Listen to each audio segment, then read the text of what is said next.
નમસ્કાર વિદ્યાર્થી મિત્રો, વિદ્યાકુલ ગુજરાતી કોમર્સ પર આપ સર્વે વિદ્યાર્થી મિત્રોનું ખૂબ ખૂબ સ્વાગત છે. બોર્ડની પરીક્ષા બહુ નજીક આવી રહી છે, પણ હમણાં જ એક જાણવા મળેલી માહિતી મુજબ બોર્ડની પરીક્ષામાં ફેરફાર થયો છે. તો આ ફેરફાર કેવો થયો છે, શા માટે થયો છે અને એની તમારી બોર્ડની પરીક્ષા પર કેવી અસર થવાની છે, એ તમામ બાબતોને લઈ અને આજે તમારી સમક્ષ હાજર થઈ ગયો છું. પણ આવા જ ન્યૂઝ મેળવવા માટે, આવી જ માહિતી મેળવવા માટે વિદ્યાકુલ ગુજરાતી કોમર્સ ચેનલ જેણે સબસ્ક્રાઇબ ન કર્યો ફટાફટ સબસ્ક્રાઇબ કરી દેજે. બીજું, આ વિડીયોને લાઇક, શેર અને સબસ્ક્રાઇબ કરવાનું ચાલુ રાખશે. તો મિત્રો, અહીંયા તમે મારી પાછળ જોઈ રહ્યા છો બોર્ડની પરીક્ષા 2025ની તારીખમાં થયો ફેરફાર.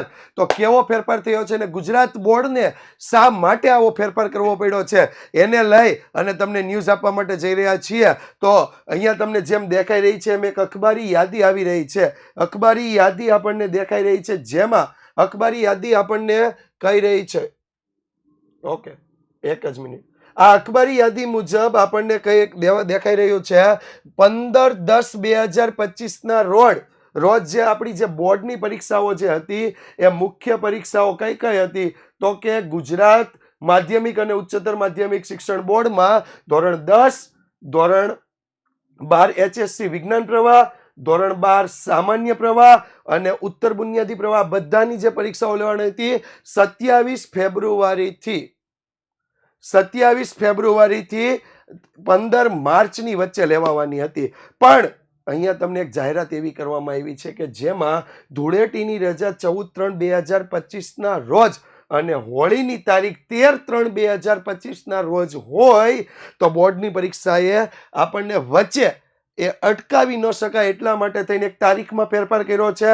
તો ધોરણ 12, યાદ રાખજો, ધોરણ 12 સામાન્ય પ્રવાહની પરીક્ષા હવે 27/2/2025 થી લઈ 17/3/2025 સુધી યોજાવાની છે. જે ઓલી 15 તારીખે પૂરી થવા નથી ને, એ 17/3/2025 સુધી હવે આ પરીક્ષા યોજાવાની છે. તો એમાં ટાઈમ ટેબલનો કેટલો ફેરફાર રહેશે એના વિશે આપણે વાત કરીએ તો ટાઈમ ટેબલ મુજબમાં જોઈએ તો ફક્ત ને ફક્ત ધોરણ 12 સામાન્ય પ્રવાહનો જે આ ટાઈમ ટેબલ છે એમાં જો 27 તારીખે economics as it is paper રહેવાનું છે, 28 તારીખે આર્ટ્સ ને તત્વજ્ઞાનનું પેપર એઝ ઇટ ઇઝ રહેવાનું છે, 1 તારીખે BA નું પેપર, 1 માર્ચે વાણિજ્ય વ્યવસ્થા, 3 તારીખે મનોવિજ્ઞાનનું પેપર પણ એઝ ઇટ ઇઝ છે, 4 તારીખે સવારના સેશનમાં આર્ટ્સમાં ઇતિહાસ, બપોર પછીના સેશનમાં કોમર્સમાં નામાના મૂળ તત્વો, 5 તારીખે સમાજશાસ્ત્રનું પેપર પણ એઝ ઇટ ઇઝ છે, 6 તારીખે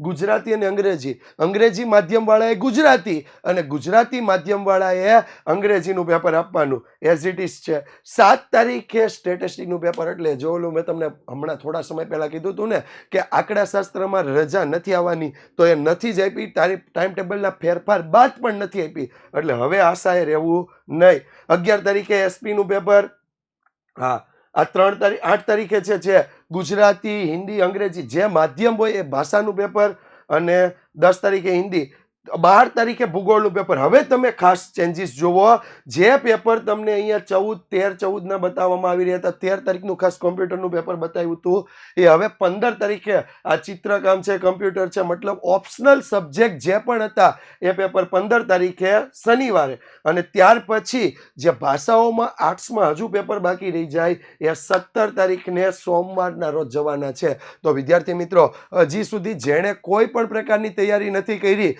એમના માટે ખાસ કહી દઉં તો Vidyakul app Google play store પર જઈ વિદ્યાકુલ એપ ડાઉનલોડ કરી લ્યો અને IMP બેચ એમાં ભણવાનું સ્ટાર્ટ કરી દો. અને આ તમામ પરીક્ષાઓ દરમિયાન અને એના આગળના સમયથી તમારા બેસ્ટ રિઝલ્ટ માટે તૈયારી કરવા માટે અમે IMP વિડીયો સેશન સાથે સૂર્યોદય ક્લાસ હોય, ભવિષ્યવાણી ક્લાસ હોય કે હલ્લાબોલ હેતુલક્ષી આવા તમામ સેશન તમારા માટે લઈ અને બોર્ડની પરીક્ષામાં કેવી રીતે બેસ્ટ રીતે તૈયારી કરી શકાય એવા રણનીતિ ક્લાસ લઈને પણ વિદ્યાકુલ ગુજરાતી કોમર્સ ચેનલ પર આવી રહ્યા છીએ.